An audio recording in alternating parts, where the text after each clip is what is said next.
Friends, OG cinema day 1 collection వచ్చేసి 154 కోట్లు. పవన్ కళ్యాణ్ గారి కెరియర్లోనే హయ్యెస్ట్ కలెక్షన్ భయ్యా నిజంగా. అండ్ ఇప్పటివరకు ఆయన తీసిన సినిమాలల్లా అండ్ ఎప్పటికీ గుర్తుండిపోయే సినిమా ఇది. అండ్ ఫ్యాన్స్కి కూడా అండ్ ఇంత హయ్యెస్ట్ కలెక్షన్స్ అండ్ సినిమా బాగుండడము నిజంగా ఒక పండుగ వాతావరణం అయితే క్రియేట్ అయింది.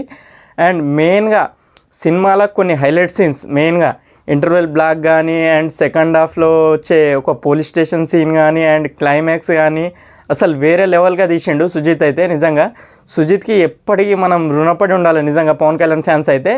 అండ్ మెయిన్గా నాకు ఒకటి ఏంటంటే ఆ ఇంటర్వెల్ బ్లాక్లో అయితే కొద్దిగా ఆ సీన్ ఉంటుంది, వేరే లెవెల్లో అరుస్తాడు అంతా చేస్తాడు, కానీ ఆ ఎండింగ్లో మాత్రం ఆ చెయ్యి మింగేడుతుండే అయిపోతుండే. అసలు నాకు తెలిసి సంప మింగుతో అయ్యిపోతుండే అనిపించింది, కానీ ఇంకా వేరే లెవెల్ అయిపోతుండే సినిమా మాత్రం. నేను 200 వరకు అయితే కలెక్ట్ చేస్తుందని అనుకున్నా, కొంచెం నేను డిసప్పాయింట్ అయినా. ఎందుకంటే వీళ్ళు నార్త్లో ప్రమోషన్స్ చేయలేరు భయ్య. మెయిన్ మైనస్ ఏంటంటే నార్త్లో ప్రమోషన్స్ చేయలేరు, అందుకని కూడా కలెక్షన్లు కొంచెం తగ్గినాయి.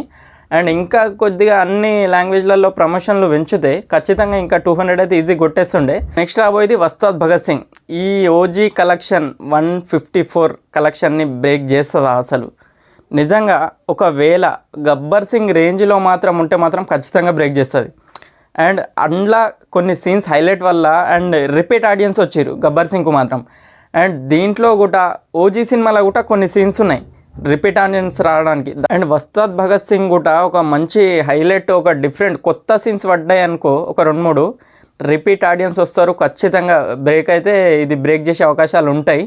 బట్ హరీష్ శంకర్ ఏ విధంగా తీస్తుండో తెలియదు, కానీ నెక్స్ట్ ఇయర్ అయితే ఈ సినిమా రిలీజ్ ఉంది, చూద్దాం. ఇంకా బాక్స్ ఆఫీస్ దగ్గర ఇంకెన్ని కలెక్షన్లు వసూలు చేస్తుందో. దసరా హాలిడేస్ ఉన్నాయి అండ్ దసరా రాబోతుంది, అప్పటివరకు ఇంకా స్టిల్ రన్నింగ్, ఏ సినిమా కూడా పోటీ లేదు కాబట్టి కలెక్షన్ల సునామీ అయితే వస్తుంది. అండ్ నాకు తెలిసి 600 నుంచి 800 కలెక్షన్ వరకు వస్తుంది అనుకుంటున్నా టోటల్ అయితే. చూద్దాం, ఇది పవన్ కళ్యాణ్ గారి హయ్యెస్ట్ కలెక్షన్ అవుతుందా అండ్ దీన్ని బ్రేక్ చేసేది ఇంకా అయినది వస్తాద్ భగత్ సింగ్ మూవీ అవుతుందా? నెక్స్ట్ వీడియోలో మళ్ళీ కలుసుకుందాం. See you.